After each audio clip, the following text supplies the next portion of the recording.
This is Twin Lakes, about 45 minutes drive from Hobart in southeast Tasmania. The locals tell me it's one of the very best places to catch a 10-pound plus trout. That's a massive trout. It is a private fishing... Oh my goodness! Holy dooly! Well, this could be one of the very best places to catch a 10-pound plus trout. I was going to say it's a private fishery, so some people might say that's cheating, but if fishing like that is on offer, I really don't care. This is a big fish. Woohoo! Okay, it's actually a brown trout. Look, the place is more famous for its big rainbows, but to hook a brown first up. And look at the weather. Just what you don't want for catching brown trout, sunny, calm and clear. Look at this fish here. Oh, that guy down the way, get a little bit better look at this guy there. Mate, you're still a wild fish whether you live in a private fishery or not. That is a stunning fish, and look at the condition on it. As fat as a whale. In many places, the fishing wouldn't get any better than this.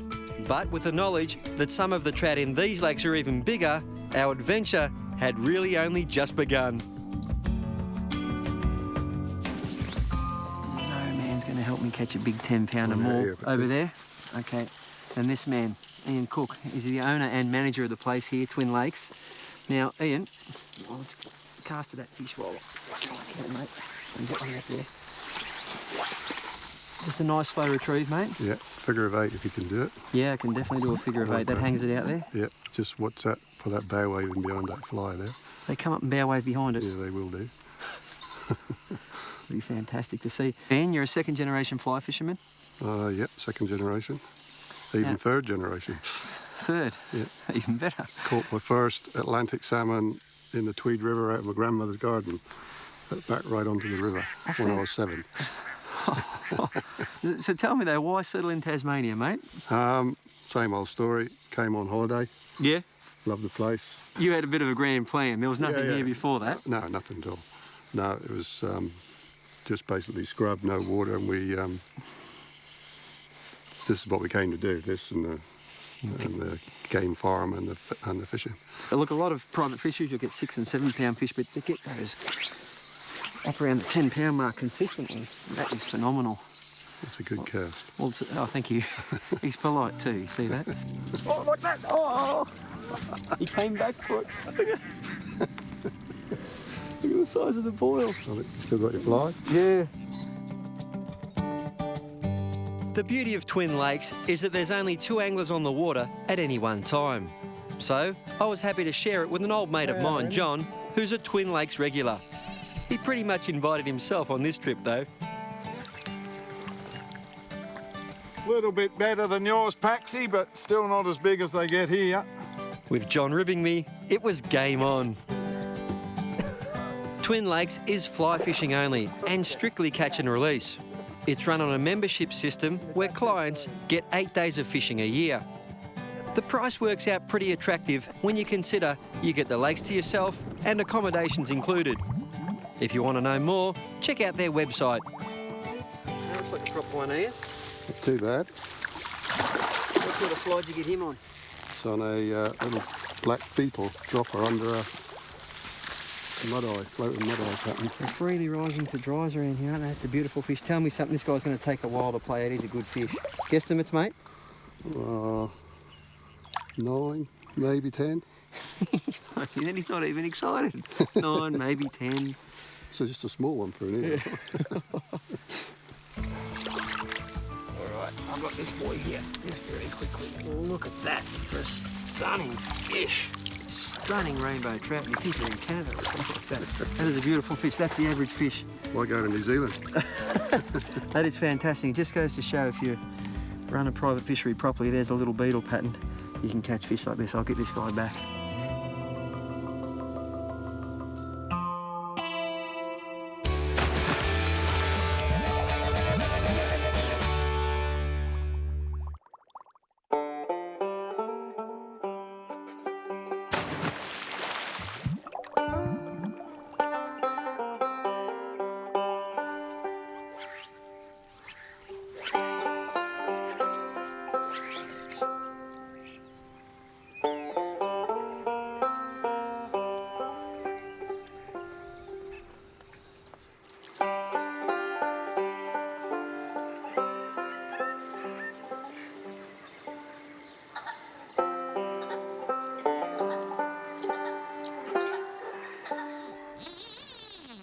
Oh, what a beautiful morning.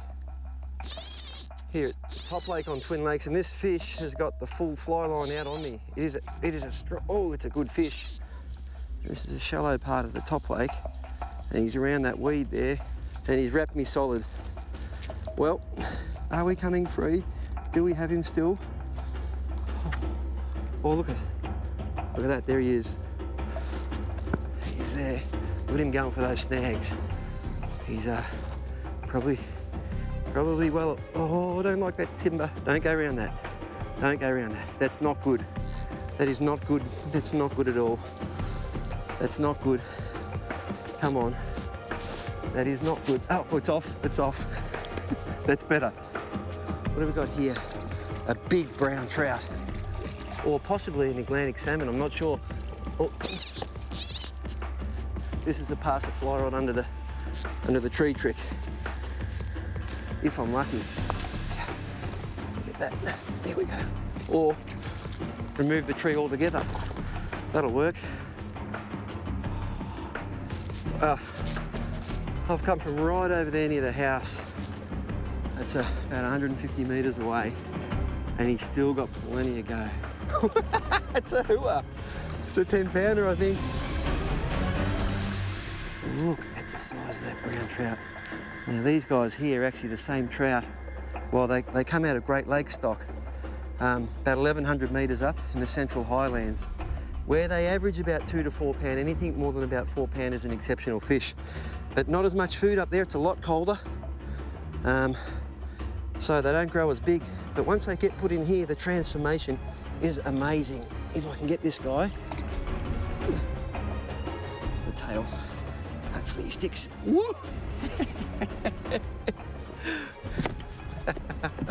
A 10-pound plus brown trout. I was expecting a rainbow, but a brown, even better. What a magnificent fish. With one monster in the bag, how could I resist a few more casts? Oh, here we go. Look at the bow wave. The bow wave, the swirl. Come on. Come back. Now, trout, a lot of people pull it away and recast. He could still be looking at. Just another twitch. You don't want to take it away from him too soon. Yep. This is exceptional trout fishing. Look at that. Beautifully conditioned rainbow trout. About the 4 or 5 pound mark. Strong, fit, healthy. Beautiful thing about a fly hook, of course, a tiny little hook does very little damage to the fish. In fact, they eat a lot more dangerous things than a fly.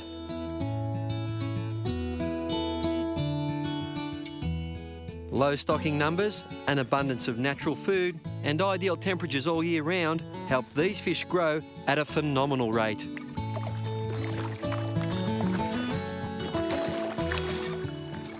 This might be the last fish for me, unfortunately. I don't want to leave. Oh, you've got no waders on, so I get to do this. A beautiful. Give it a 6, that one. Give it a 6. What a magnificent fish. Look at that. That is a beautiful trout. I'm going to get that fly out for me, mate. Ian, thanks so much for your time. I'll pop this baby back. Oh. This is a wonderful spot you got. You know, they tell me there's another species we've got to chase while we're down here. It'll surprise a lot of people, but I don't really want to leave here. Not many people do. I don't. We'll see what happens coming up after the break. Thanks for your time, mate. Thank you very much, Rob.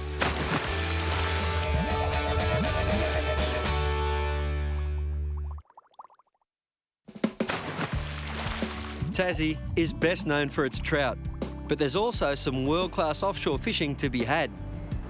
We're headed to Eaglehawk Neck and some of Tassie's most impressive coastline in search of the mighty bluefin tuna.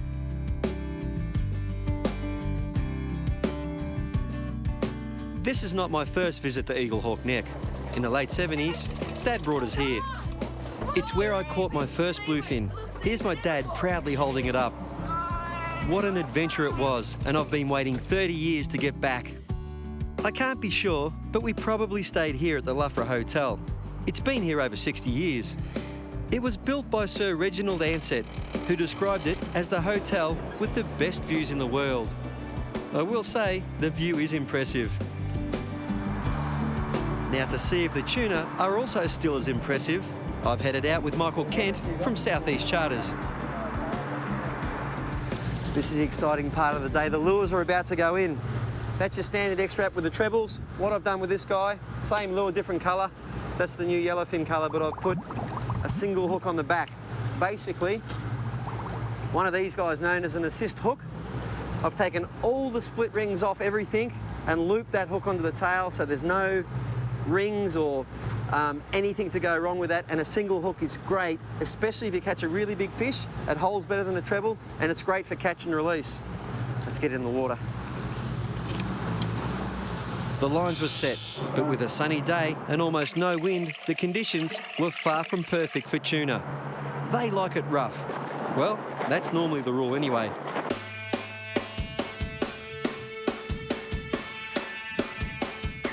First bite of the morning, taken about 45 minutes, and between a bommy there and Tasman Island. And this is not a big tuna, I don't think so anyway, but I've got to race the seals. There's seals everywhere, they're going to race me for this. Okay, that seal over there has got his head down, looking to see if he's going to get a free feed of tuna. Seal's got him, no. Seal's got him, I think. Oh, no, that might just be him. Too quick for a seal. No, that's a tuna. He's getting chased by a seal and he's off. This is a 37 kilo stand-up here. Got a Suffolk sprayed on there. Every colour is 10 metres. And you can see he's going pretty quick. No, they've got him. They've got him. Let him go! That's my bluefin! And I don't want your festy teeth on it. Let go, get that gaff ready, Mike. We might get a shot here.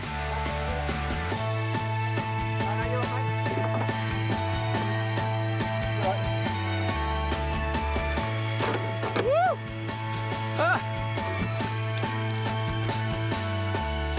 I think I got him and you didn't, Sammy. First bluefin of the day. Woo! All right. Huh. There is a magnificent southern bluefin tuna. What a stunning fish. Couple of nibbles on him there from the seal. I'm guessing around 27 kilo, Michael? Yeah, around that. 60 pounds of raw muscle. These guys have to swim their own body length every second to stay alive because they are just one ball of muscle. Those gills need oxygen and they need to get that oxygen to the muscles or they just die. Now, their slowest speed that they have to swim is faster than our fastest Olympic swimmers, so they are an incredible fish. They can clock 70 kilometres an hour, and I am pumped. Well, we managed to beat Sammy this time, but the next fish might not be as easy. Oh, no.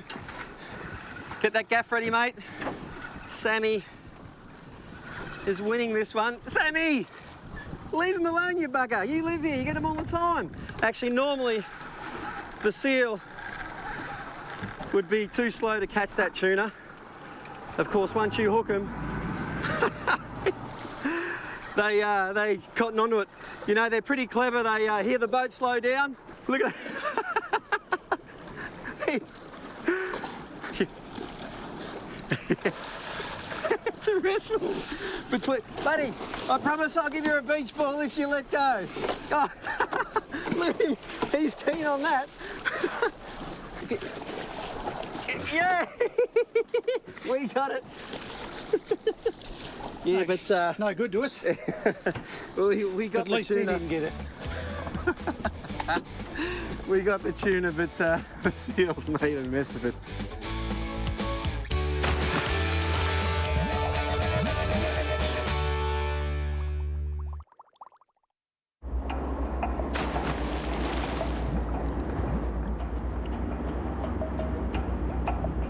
After a fantastic first day on the water, we wanted more. So we headed out on the charter boat Moonshine. Another perfect morning and the tuna were on.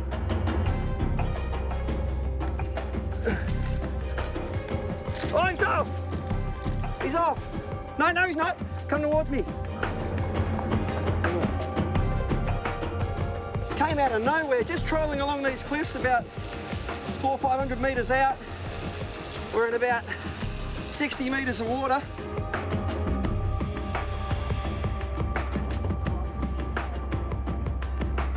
He's coming towards me now. Good thing about this coloured line is you can tell how far off the fish is.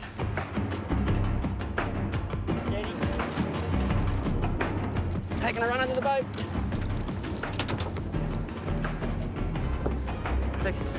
All right, seal's here. I've got to get him quick. Nah, seal's seen it. I'm going to free spool him. Seal's seen him. Going to free spool him. Hopefully this works. This tuna should outrun the seal when there's no pressure on him. Rob, we're going to come back on this fish. Oh, you're going to go back up on him? Yep. Okay. Come, Brian. Woo! We got him. Woo-hoo-hoo! Oh, that was just a great fight on stand-up 37 gear. Beautiful stuff. While the fishing was good by today's standards, bluefin used to roam southern Australian waters in much larger schools, but large-scale netting put an end to that. You'll never outfish tuna on rod and reel, but it's still important to only keep enough for your immediate needs. Sashimi, super fresh, nothing beats it. A bit of wasabi in a bowl with some soy sauce on top. Mix it in. Out the back for the fresh stuff. Now, this has been in the fridge for about half an hour to let the flesh set. Thanks, Brian.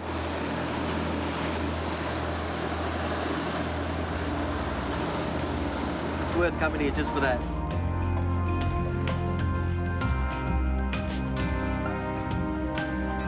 Whoa, mayhem here. Huh. Double hook up. The rest of the boys are clearing the line. This feels like a... Ooh, this feels heavy. This feels like a good one. Oh yeah, he's in the current there. We're right off the tip of southeast Tasmania.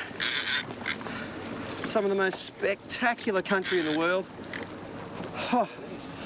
There's nothing between us and Antarctica down there. And sensational fishing, grand scenery, and more than likely a big bluefin tuna on the end of this rod. Woo! Tuna tango there, Brian underneath, one over the top. Oh. Here comes the tuna now, look at that. Here he is in the water. See he gets his energy back, big heart. Supplies those muscles with a lot of oxygen. They are one of the fittest fish in the sea. Oh. Oh my goodness, he's got some go. But I'm gonna get this right in the thing here and then I got him now. Oh, easier said than done. 25 kilos of tuna. That. A little bit hard to hold up after a big fight like that. Southern bluefin tuna. Awesome. All right, there's Brian's fish. A little bit smaller. And on the single hook makes for a good release. He's got the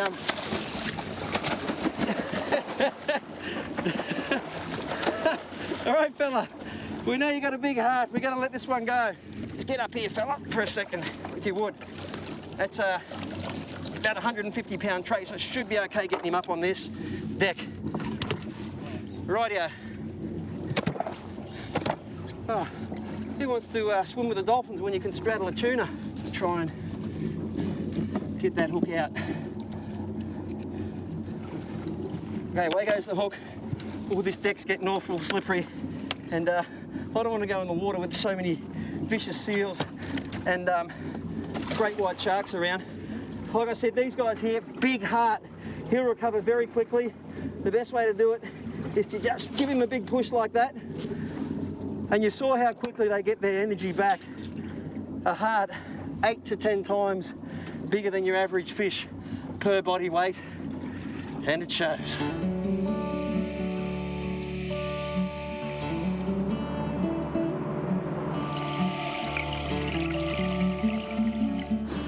Well, how about the the southeast corner of Tasmania. Some of the biggest trout I've ever seen, terrific tuna fishing, great company, and a backdrop like this. It's hard to wipe the smile off my face. If you need more information, check out fishingaustralia.tv. And until we meet again, I'm Rob Paxavanis, and I'll see you on the water.